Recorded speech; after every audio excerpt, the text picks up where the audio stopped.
Okay, so again इस case में हम क्या देख सकते हैं यहाँ पर, इस केस में हम क्या देख सकते हैं यहाँ पे 21st क्वेश्चन में जो जून 2017 का क्वेश्चन है, यहाँ पे मैच द कॉलम हमें करना है, variance, correlation, coefficient, regression and chi square. तो इसमें हमें क्या पता है, जो काई स्क्वायर होता है वो कैलकुलेट करता है deviation between observe and expected frequency.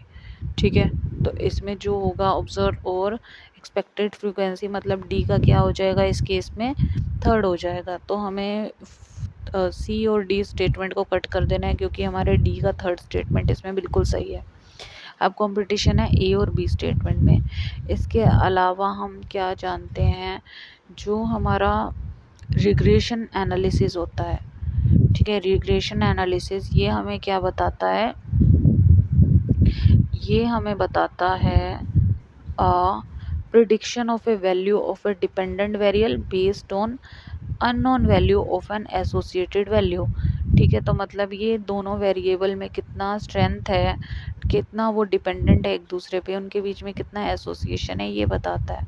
तो सी का क्या हो जाएगा, सेकंड हो जाएगा। ठीक है, इसके बाद है यहाँ पे को रिलेशन कोफिशिएंट।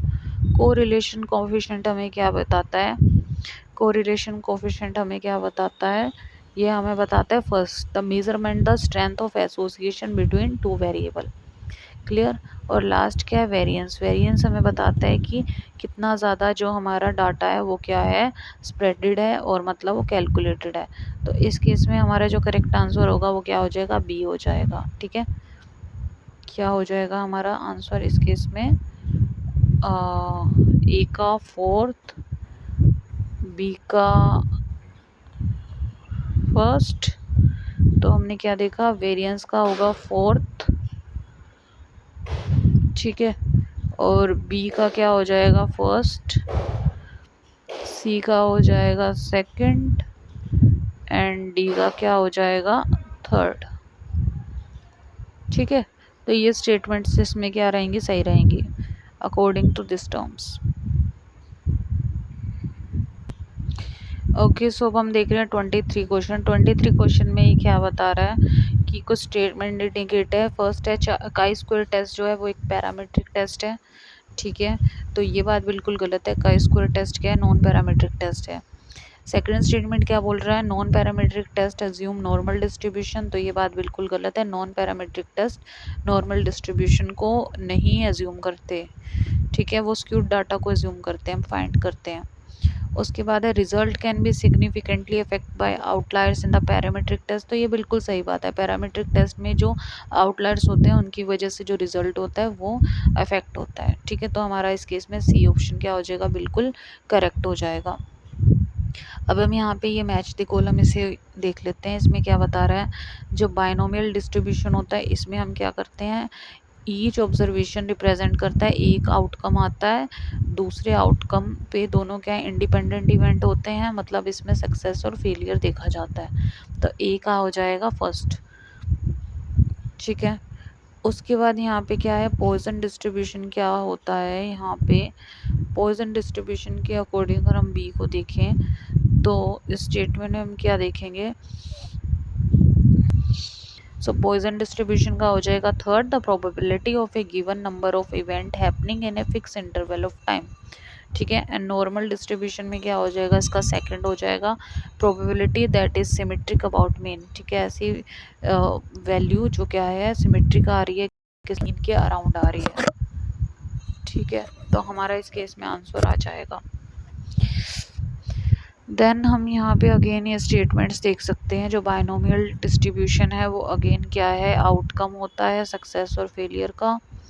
पॉइजन डिस्ट्रीब्यूशन है, अगेन इसमें क्या आ जाएगा, probability of A given number of event happening in a fix interval of time. Normal distribution क्या हो जाएगा, probability that is symmetric about the mean. Okay, अब हम देख लेते हैं यहाँ पर ये 32 क्वेश्चन जो है हमारा, वो उसमें क्या है, दो ग्रुप बता रखे हैं यहाँ पे ए बी एंड सी। इसमें पॉजिटिव स्क्यू डाटा है, नेगेटिव स्क्यू डाटा का हमें ग्राफ दिया हुआ है। तो हमें इसके अकॉर्डिंग बताना है कि कौन सा पॉजिटिव, इसमें मीन मोड मीडियन की क्या पोजीशन रहेगी।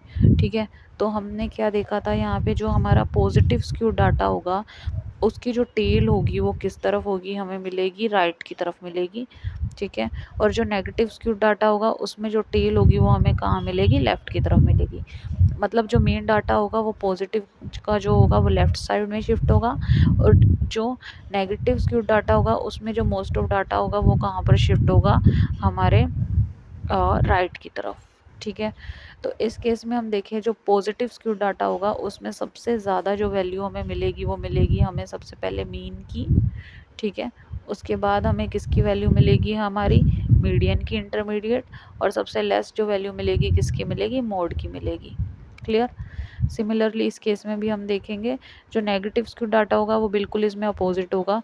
जो हमें सबसे ज़्यादा वैल्यू मिलेगी इस केस में वो मिलेगी किसकी, मोड की मिलेगी नेगेटिव स्क्यू डाटा में। अगेन इंटरमीडिएट मिलेगी हमें मीडियन की, एंड सबसे लेस जो वैल्यू मिलेगी वो किसकी मिलेगी, मीन की मिलेगी। क्लियर। तो ये था हमारा 32 क्वेश्चन स्क्यूडनेस के ऊपर। ओके अगेन यहाँ पर क्वेश्चन है, क्या है 30 क्वेश्चन में, female fiddler crab prefer male fiddler crab with larger claws over male with the smaller claws. तो बता रहा है कि जो क्रैब है, फीमेल क्रैब है, वो प्रेफर कर रही है ऐसे मेल को जिसके लंबे लंबे क्लॉज हैं, ठीक है, एज कम्पेयर टू उन मेल को वो सिलेक्ट नहीं कर रही जिनके स्मॉल क्लॉज हैं। If the selection pressure exert is strong resulting in a skewed distribution of clause size, which of the following statement is true? Population में मीड, मोन एंड मीडियन दिया हुआ है, ठीक है। तो अगर इसमें बात कर रहे हैं हम फ्रीक्वेंसी की बात कर रहे हैं तो सबसे ज़्यादा किसका होगा, मोड का होगा, फिर मीडियन का होगा, फिर मीन का होगा। तो ये जो स्ट्रॉन्ग सिलेक्शन है जिसमें लार्ज क्लो को ये क्या कर रही है, प्रेफर कर रही है, तो इसका मतलब ये कैसा डाटा हो जाएगा, ये एक तरीके से हमें राइट स्क्यूड डाटा दिखा रहा है। मतलब ये किस तरीके का डाटा है, यहाँ पे पॉजिटिव स्क्यूड डाटा है, ठीक है। सो ये किस तरीके का डाटा है यहाँ पे, जिसमें ये किसको सिलेक्ट कर रही है, ये किसको सिलेक्ट कर रही है इस केस में, स्ट्रॉन्गर क्लोज को सिलेक्ट कर रही है, ठीक है, स्ट्रॉन्गर क्लोज को सिलेक्ट कर रही है। तो स्ट्रॉन्गर क्लोज का जो डाटा रहेगा वो इसके अंदर, तो इसमें मीन, मीडियन, मोन के बारे में बताया हुआ है इसके अंदर। तो जो stronger selection for longer close produce positive skewed, तो इस केस में हमें पॉजिटिव स्क्यूड मिलेगा, तो मतलब राइट स्क्यूडनेस मिलेगी। और जो राइट स्क्यूडनेस होती है उसके अंदर क्या होगा, मीन की वैल्यू सबसे ज़्यादा आई होगी, फिर क्या होगी, मीडियन की होगी, और सबसे कम मोड की होगी। तो मीन, मीडियन एंड मोड, तो इसके अकॉर्डिंग हमारा आंसर ए सही हो जाएगा, बिल्कुल सही, अगर ये हमारा डाटा कैसा है, पॉजिटिव स्क्यूड वैल्यू है तो, ठीक है। तो 30 का हो जाएगा फर्स्ट आंसर। उसके बाद क्या है 29th क्वेश्चन में बोल रहा है, researcher sample an individual randomly from a population of black buck and identify their sex, the number of female in the sample, ठीक है। तो इसमें क्या बताया, रिसर्चर ने इंडिविजुअल रैंडमली उठा लिए पॉपुलेशन में ब्लैक बक के, और उसके बाद क्या है उसमें फीमेल देखी सैंपल में, ठीक है। तो ये रैंडमली हुआ, तो ये किस तरीके का है, ये बाइनोमियल डिस्ट्रीब्यूशन है, क्योंकि ईच इंडिविजुअल हैज़ 2 आउटकम, हर एक इंडिविजुअल की 2 आउटकम है। क्लियर। या तो वो क्या होगा, फीमेल होगी तो हमें मिलेगा सक्सेस, और अगर वो मेल होगा तो हमारे डाटा के अकॉर्डिंग हमें मिलेगा failure. So the number of successful female in the an independent trial with contrast probability follow A binomial distribution. तो रिसर्चर ने सैंपल में रैंडमली मेल और फीमेल की पूरे पॉपुलेशन में से फीमेल को चूज़ करना है, तो इसके क्या है, फीमेल चूज़ करने के जो चांस होंगे वो बिल्कुल हाफ होंगे। तो इस तरीके का डाटा कैसा कहलाएगा, बायनोमियल डिस्ट्रीब्यूशन कहलाएगा, क्योंकि इसमें मेल भी सेलेक्ट हो सकते हैं या फिर फीमेल भी सेलेक्ट हो सकती हैं, ठीक है। अब नेक्स्ट यहाँ पे एक और स्टेटमेंट रिलेटेड क्वेश्चन है 31, जो क्या है जून 2020 का क्वेश्चन है। यहाँ पे हमें स्टेटमेंट गिवन है, standard deviation, coefficient of variance and chi square, ठीक है। तो हमें इसके रिलेटेड, इसकी इंफॉर्मेशन के अकॉर्डिंग हमें इसको मैच करना है। तो सबसे पहले हम स्टैंडर्ड डेविएशन के बारे में जानते हैं। तो ये क्या होता है, वेरिएंस का स्क्वायर रूट होता है। तो मतलब फर्स्ट का क्या आ जाएगा, थर्ड आ जाएगा। तो जैसे ही हमने फर्स्ट का थर्ड किया, हमारा ये सी वाला और बी वाला ऑप्शन तो क्या हो गया, बिल्कुल ही कट हो गया। सी वाला और ए वाला ऑप्शन कट हो गया। ठीक है, तो अब हम कंपटीशन है बी एंड डी के बीच में। इसके बाद हम क्या देख सकते हैं, जो काई स्क्वायर टेस्ट होता है वो हमने क्या देखा हुआ है कि हमें क्या बताता है ये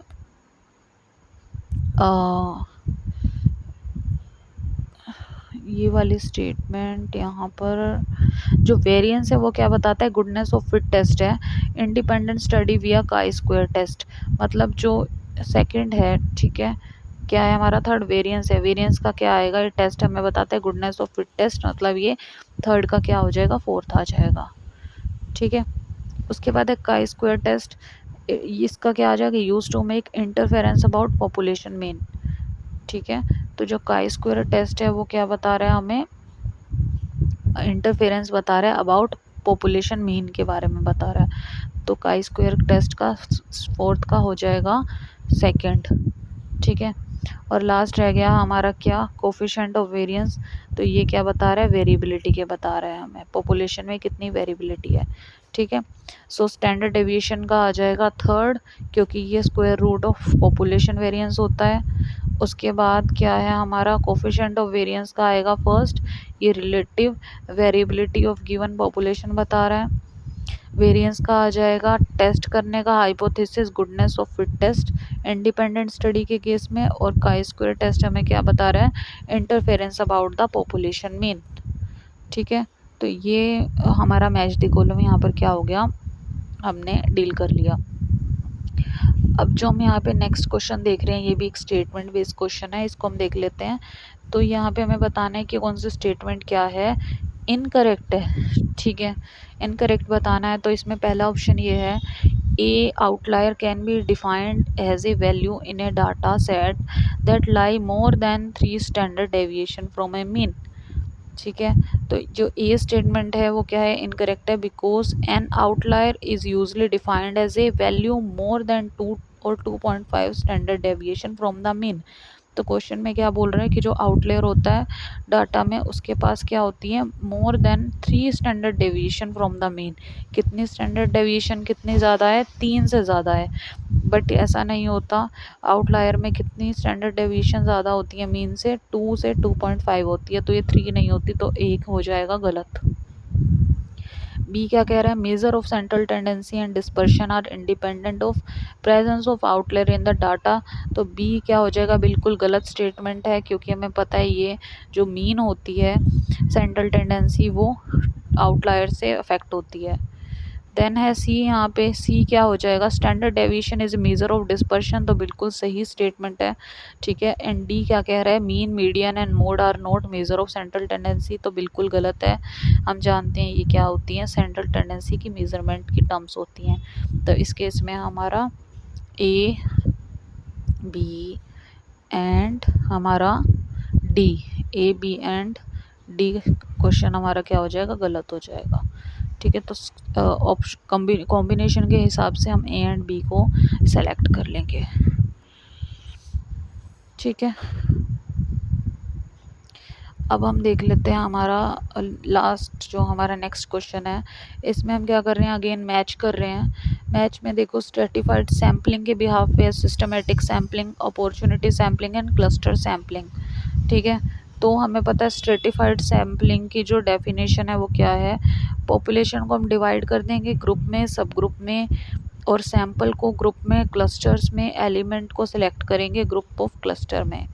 ठीक है, तो सेकंड देखो, अपॉर्चुनिटी सैम्पलिंग में क्या होता है, अपॉर्चुनिटी सैम्पलिंग का हो जाएगा थर्ड, कि only participant available and willing to participate are use. मतलब सी का तो क्या हो जाएगा, थर्ड हो जाएगा। ठीक है, उसके बाद क्या है, हम देख लेते हैं क्लस्टर्ड में। तो क्लस्टर्ड में क्या बता रहा है ये, कि सैंपल और selected eight irregular interval from the population, तो ये नहीं होगा। population is divided into group subgroup and the sample of the group subgroup subject element is selected from the group or cluster, तो डी का आ जाएगा second. ये बिल्कुल सही स्टेटमेंट है इसके रिगार्डिंग। उसके बाद अगर हम देखें फर्स्ट को स्टेटमेंट को, population is divided into two group subgroup and a sample of groups cluster is chosen from a population. ठीक है, तो पॉपुलेशन को इसने डिवाइड किया ग्रुप और सब ग्रुप में, और फिर इसने ग्रुप और सब ग्रुप में से सैंपल को चूज़ किया। ठीक है, तो ये किस टाइप की सैम्पलिंग हो जाएगी, ये हो जाएगी सिस्टमेटिक सैम्पलिंग। ठीक है, चूजन फ्रॉम प्रोसीजर। और उसके बाद फर्स्ट क्या है, स्ट्रेटिफाइड सैम्पलिंग के अंदर क्या आ रहा है कि सैंपल और selected at regular interval from the population, regular interval के थ्रू कर रहे हैं, तो ये क्या हो जाएगा, स्ट्रेटिफाइड सैम्पलिंग हो जाएगी।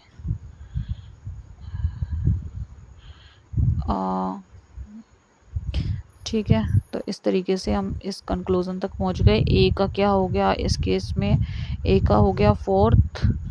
ठीक है, और जो बी हो गया, बी का हो जाएगा हमारा फर्स्ट हो जाएगा, और सी का जो है वो क्या हो जाएगा इस केस में, सी का हो जाएगा थर्ड हो जाएगा। ठीक है, और जो डी है हमारा, डी का क्या हो जाएगा इस केस में, सेकंड हो जाएगा। क्लियर। तो ये हमारे कुछ क्वेश्चन हमने डील कर लिए बायोस्टेट के।